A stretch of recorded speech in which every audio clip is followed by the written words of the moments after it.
آج میں آپ کے لیے ایک نیوز لے کے آیا ہوں۔ جعفر ایکسپریس کا جو حملہ ہے، یہ اس کی منصوبہ بندی کہاں پہ ہوئی ہے؟ جعفر ایکسپریس حملے کی منصوبہ بندی جو ہوئی ہے وہ یوتھیوں کی امی جان جمائمہ گولڈ سمتھ، زگ گولڈ سمتھ، ہربیال، برہمداد، داغ بکٹی، یہ سب لوگ برطانیہ میں اکٹھے ہوئے ہیں، جس میں را کے سینئر ترین لوگ موجود تھے، انڈین را کے سینئر آفیسر تھے، اسرائیل ایجنسیز کے لوگ تھے، برطانیہ M16 کے لوگ موجود تھے۔ وہاں پر جمائمہ گولڈ سمتھ اپنا سر پٹی ہے، اس نے کہا جی میں نے 160 آرٹیکل لکھوا دیے ہیں، ہم نے ہاؤس آف دا کامن برطانیہ میں کانگریس کے 69 لوگوں کو کا ووٹ ڈلوا کے ہم نے پاکستان پارلیمنٹ پہ دباؤ ڈالنے کی کوشش کی، ریپبلکن، کانگریس، ہر لحاظ سے ہم نے جو ہے وہ کوشش کی، لیکن ISI نے ہماری دال نہیں گلنے دی۔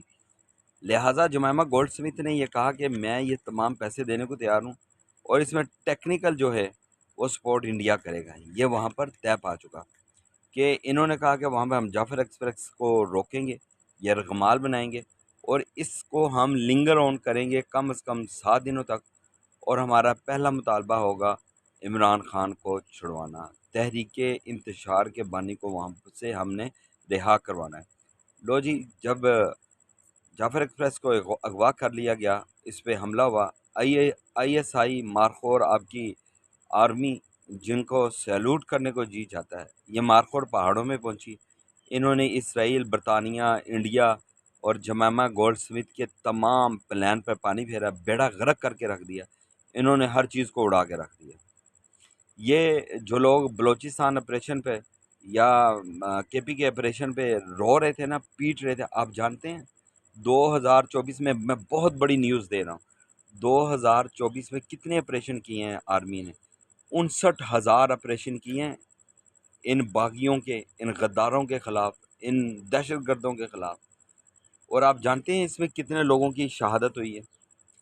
1226 جوان شہید ہوئے ہیں، 2024 کی میں بات کر رہا ہوں۔ اور آخری یہ لاسٹ 3 منتھ میں آپ جانتے ہیں کتنے آپریشن ہوئے ہیں؟ اب تک 26,000 آپریشن کر چکی ہے آرمی اپنی انٹیلیجنس بیسس پہ۔ یہ وہ یوتھی ہیں جنہوں نے، یہ وہ جماعت ہے جنہوں نے غیروں کے ساتھ مل کر اپنی آرمی کی تمام تر چیزوں کو لیک کیا۔ آپ جانتے ہیں پچھلے 3 سے 4 سالوں میں آرمی کا کتنا نقصان ہوا ہے، کتنے جوان شہید ہوئے ہیں۔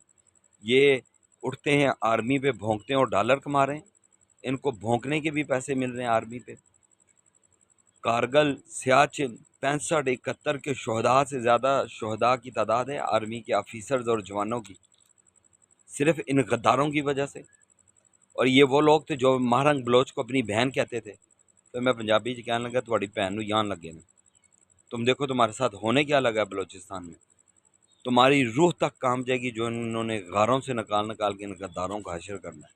اور انشاءاللہ آرمی ہمیشہ زندہ باد تھی، اور ہم آرمی کے ساتھ ہیں، مارخور ہیں ہم، اور وہ تمام لوگ جو مارخور ہیں میری ویڈیوز کو لائک کرتے ہیں، شیئر کرتے ہیں، میں ان کا شکریہ ادا کرتا ہوں۔